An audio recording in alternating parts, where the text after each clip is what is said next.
Fasilitas kebugaran yang bernama Gold's Gym Indonesia dikabarkan menutup sejumlah cabang mereka di Jakarta mulai 30 Juni 2025 lalu. Kamu kok masih menjual mebel katanya? Kenapa? Oke, jadi kalau untuk Surabaya tadi ada terpengaruh, itu tidak ada info klub akan tutup atau apa. Jadi maksud gue tuh gini lu mau rebranding lu nggak masalah itu. Asal selesaiin buntutnya ini. Iya, lu selesaiin dulu tanggung jawab lu yang pertama tuh sama pekerja lu lah, cupu. Kasus. Pengen hidup sehat, malah melarat kena tipu. Ada gym bangkrut, tapi untung 8 miliar. Kok bisa? Nah ini kita bahas tentang Gold's Gym, pionir premium fitness pertama di Indonesia yang tiba-tiba nilep duit membernya. Gimana ceritanya? Nah, apa yang salah dengan kasus ini? Yuk kita bahas di Behind the Business kali ini.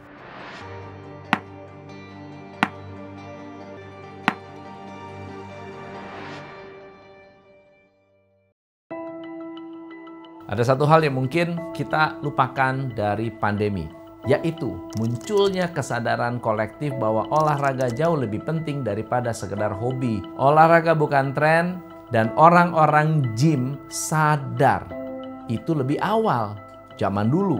So people are still, they're still wanting to work out. They're still excited to have fitness be part of the New Year's resolutions. But they are doing it differently, more from home and not as much in the gym. Makanya industri kebugaran dan orang-orang yang ada di dalamnya jadi oase di tengah ambruknya industri olahraga. Mereka terdampak tapi jadi salah satu yang tercepat bangkit dan bertumbuh setelah pandemi kelar. Buktinya apa sih? Momentum ini dibarengi dengan lahirnya berbagai tempat gym di mana-mana. Dari hotel bintang 5 sampai ruko di pinggiran, dari ibu kota sampai kelurahan. Kalau ada yang mau ngitung, mungkin jumlahnya bisa jadi naik 2-5 kali lipat sejak 2019.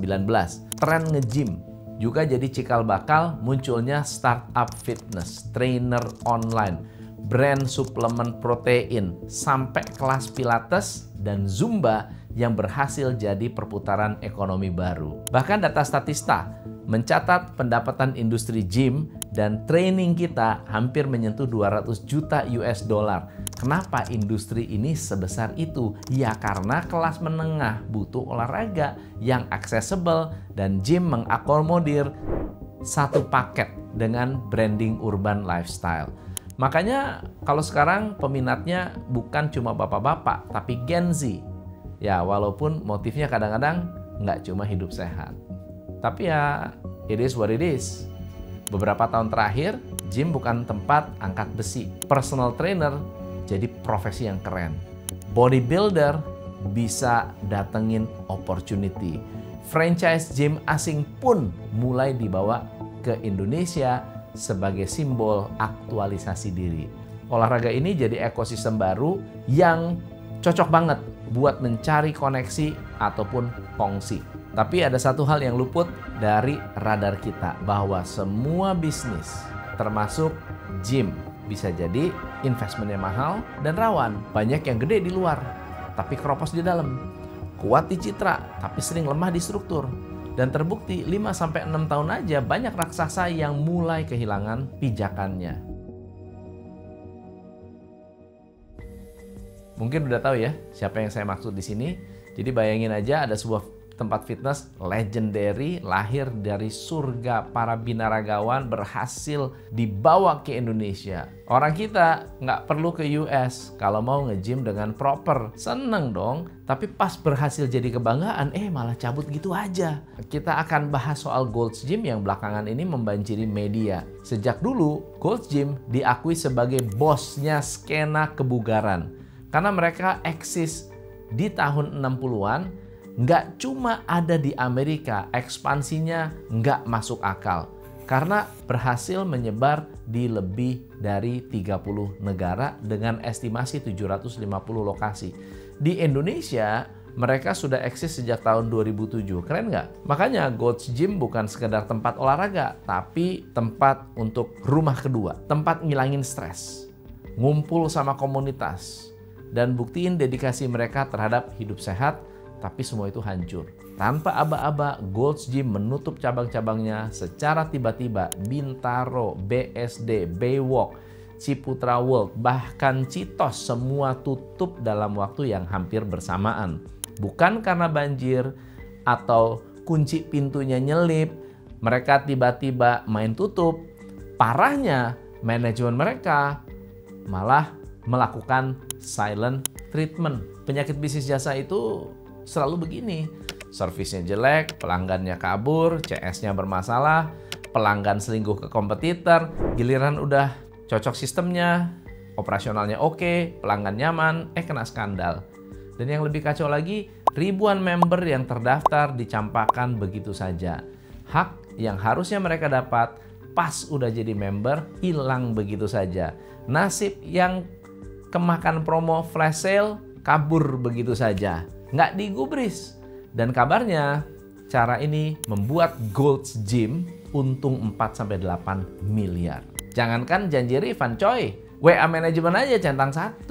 Ribuan orang tanda tangan petisi online, tetap nihil responnya. Telepon, email, apalagi itu ya intinya. Gold's Gym cuma ngasih clue kalau mereka tutup sementara dan lagi transisi kepemilikan ke UFC Gym. Jadi menurut kamu masalahnya itu doang? Enggak lah. Karena ternyata Gold's Gym ini sudah bobo secara internal. Kok gitu? Dari apa yang saya baca, ada info kalau personal trainer, staff, resepsionis, tim cleaning, semua kena imbas. Gaji 3 bulan nggak dibayar. Komisi hilang 2 bulan. Iuran BPJS nggak jelas disetor atau enggak. Ada yang bilang disuruh kerja dulu biar nanti digaji kalau ada pendapatan. Kalau ada tempat profesional pakai pikiran manajemennya nggak waras gini, kok bisa ada orang kerja untuk keluarga dikasih janji surga model begini? Dan lucunya makin nambah pas kalau beberapa tempat gym mereka malah disegel sama pemilik karena nggak bayar uang sewa. Di luar kelihatannya kayak kasus gagal bayar biasa, tapi lebih dari itu, ini adalah kombinasi dari cacatnya cash flow, sistem operasional, dan komitmen tanggung jawab seorang pengusaha. Ironis banget. Tempat gym yang ngajarin kita soal komitmen, ketekunan, kedisiplinan, harus menipu dan lari dari semua tanggung jawab. Dan saya yakin ini akan jadi domino efek untuk pelaku industri itu dan tentunya untuk UFC Gym yang akan bertransisi di sana. Namanya jadi jelek. Runtuhnya Gold's Gym ini kisah klasik tentang kesombongan brand besar. Ada satu hal yang mereka lupa, Indonesia ini bukan Amerika. Kita ini negeri anomali, di mana tren bisa berubah dalam waktu yang singkat, dan yang paling penting, nggak semua orang mau bayar mahal cuma buat lari dari atas treadmill. Padahal, secara global industri gym justru sedang booming. Pasar fitness dunia diprediksi sentuh 102 miliar dolar di tahun 2025 dengan pertumbuhan 7,5% per tahun. Amerika Serikat jadi yang terbanyak di dunia dengan 55.000 gym, disusul dengan Brazil sekitar 9 ribuan. Dan masalahnya kenapa jagoan yang diimpor kembali malah gagal total. Nah sekarang kita analisa ya, ada beberapa masalah yang saya perhatikan cukup menarik. Yang pertama adalah mereka membidik segmentasi. Dan dari awal Gold's Gym bermain pada segmentasi kelas premium. Alatnya mewah, lokasinya di mall elit, member card-nya berasa eksklusif. Tapi mereka lupa di negeri ini olahraga bukan gaya hidup kalangan atas doang. Kompetitor semacam FitHub, FTL, FitNation di Semarang, gym lokal lain sukses justru karena ngerti realitas orang Indonesia butuh olahraga yang terjangkau, gampang diakses, dan nggak ribet. Masuk kesalahan kedua. Mereka tuh nggak punya market intelligence yang bagus. Misalnya, hasil dari tingkat kepekaan terhadap perubahan selera pasar itu nggak dibaca. Padahal jelas ya, ada studi Populix yang menarik, yaitu olahraga menunjukkan insight penting. 90% responden bilang mereka suka olahraga outdoor. Misalnya lari, sepeda, hiking, dan semacamnya lah. Tapi kenapa? Karena lebih fleksibel, lebih murah, dan bisa sambil ngonten. Sementara Gold's Gym harganya mahal, banyak aturan, menduduki tempat-tempat yang fancy. Nah, bagi sebagian orang Gold's Gym ini sudah tidak lagi affordable dan ribet. Selanjutnya, kayak yang kita omongin tadi secara operasional internal, Gold's Gym katanya berantakan banget. Gaji karyawan nunggak 3 bulan, komisi trainer nggak dibayar, iuran BPJS nggak jelas, dan lucunya mereka masih sempat jualan membership flash sale. Padahal udah tahu mau tutup. Ini bukan cuma soal miskin cash flow, tapi juga miskin etika. Yang keempat, mereka juga tidak update dengan regulasi. Di Jakarta, gym dianggap sebagai bagian dari hiburan. Dampaknya apa?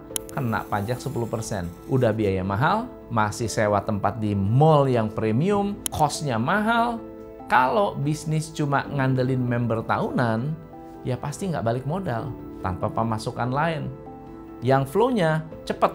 Hanya masalah waktu aja, brand ini bakal nyungsep. Artinya mereka terlalu sibuk jualan otot, tapi lupa ngebaca arah angin. Padahal solusinya nggak susah. Buka cabang yang lebih inklusif. Masuk ke segmen menengah, kombinasi gaya gym indoor dengan outdoor community. Sediakan opsi membership yang lebih fleksibel. Bahkan tambahin aja kelas-kelas di taman atau program bulanan di Car Free Day. Ini bisa jadi merupakan langkah-langkah yang lebih adaptif. Tapi semua itu nggak dilakukan. Dan seperti yang kita lihat, satu persatu cabangnya tumbang. Mungkin ini kisah yang menyedihkan untuk salah satu gym yang ternama. Menurut teman-teman, gimana? Ada nggak yang jadi korban dari brand gym ini? Silahkan komen. Saya Tom MC Ifle, salam pencerahan. Hanya di Top Coach Indonesia.